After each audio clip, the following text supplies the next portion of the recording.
We're back talking about the Columbia Gorge Discovery Center with Carolyn Purcell.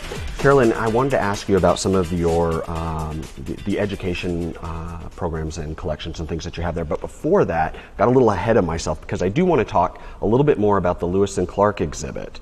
So tell me a bit about that. We had fun putting that exhibit together. What we wanted to do is, we knew that people would be traveling along the Lewis and Clark Trail during the bicentennial a few years ago.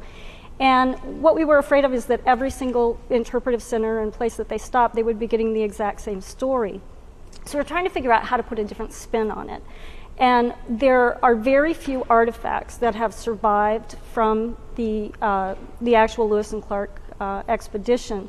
But what we thought would be interesting is to show people just how much stuff they carried. Yeah. And you know, they had 33 men when they started, and I don't know about you, but when I was in school, I learned that it was Lewis, Clark, and Sacagawea. I mean, I had no idea that it was such a big expedition or that they had so much stuff that they were carrying with them. Right. And so we went back and we looked at the supply list that Lewis put together, and went looking for either period objects that would have been like what they would have carried, or replicas, so that we could actually show people all the stuff that they carried. And they brought a lot of things just that they would need for the expedition, but they also brought a lot of things to give to the Indians as presents. So they had a huge load to bring on boats and overland and on horses, and it was a very daunting expedition, and we wanted to show people how much of a struggle it was. Yeah.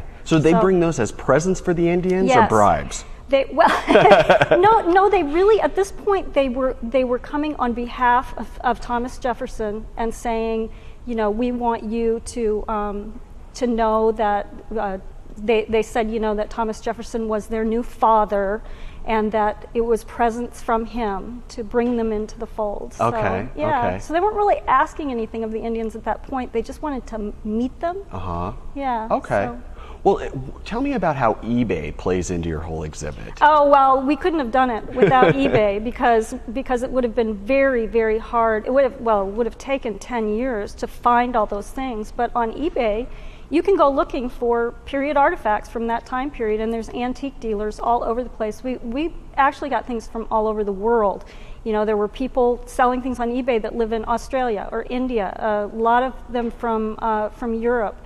And so we were able to gather all these things and bid on them and win them and have them shipped to us so that we could show the public what types of things came from that period. Share them with a broad audience. That's right. Great. Yeah. Well, you guys also have an amazing raptor program. Let's talk about that for a little bit. And it also, you incorporate some rescues or something in there with that too. We work closely with the Rowena Wildlife Clinic.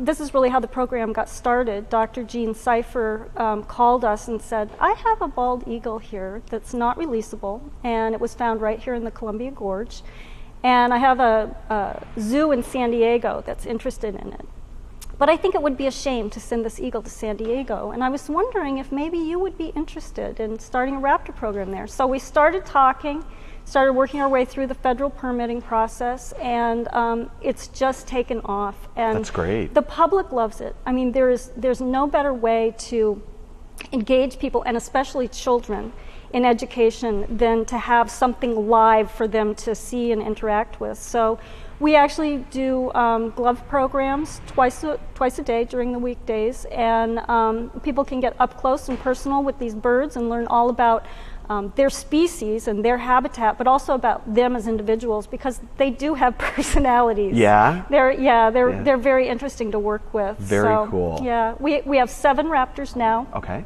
We just got a grant from Northern Wasco County PUD to remodel a shed that we have to add more housing so we can get more species. So the program is growing, and we're really excited about it. That's great. That's great. You also do, I think you even referred to them in the break as virtual field trips. Yes. And this is a really cool thing because you're able to have, well, I'll let you explain it, but you can share this across the country or world, I suppose. Exactly. Any of the educational programs, anything that we interpret at the Discovery Center can be made into a video conference. And we have a little video conferencing studio. And what we've learned is that most public schools across the country have video conferencing equipment, but they don't have any content. They don't have any program content. Right.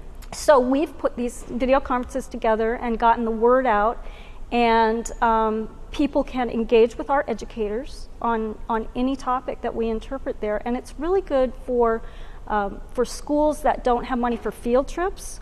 So even schools right here in Oregon and Washington that maybe can't afford to bring their classroom to the Discovery Center can engage with our staff and still get that educational You content. bring the Discovery Center to their classroom. Exactly, and we have video conferenced with schools in 26 states now and Canada. Really? So it's been really popular. That's incredible. Yeah. That's really, really great. Well, you guys also, you have, I think like, oh gosh, over 26,000 different documents that are documented objects and Right. things. And you have like a collection of padlocks that's like over 1,200 different padlocks? Yeah, the padlock collection's kind of funny. That was one of our founders that donated a lot of money. He was a local rancher, and he helped build the center. His name was Ernie Cuck, and that was just a private collection of his. He collected padlocks through his whole life, so that's sort of a unique collection. That whole collection the whole is collection his? was his, yeah. Wow. So, and has it's it been interesting. donated, or is it just on display? No, it belongs to the Discovery Center. Okay, Yeah, cool. So we get portions of it out on display periodically. It's hard to, you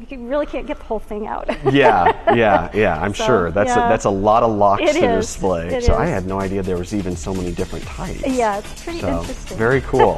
All right, well, we're going to continue the conversation after the break. We come back, we'll discuss a little bit of some of the research and the operation and stuff of the Discovery Center. So stick with us. We'll be right back.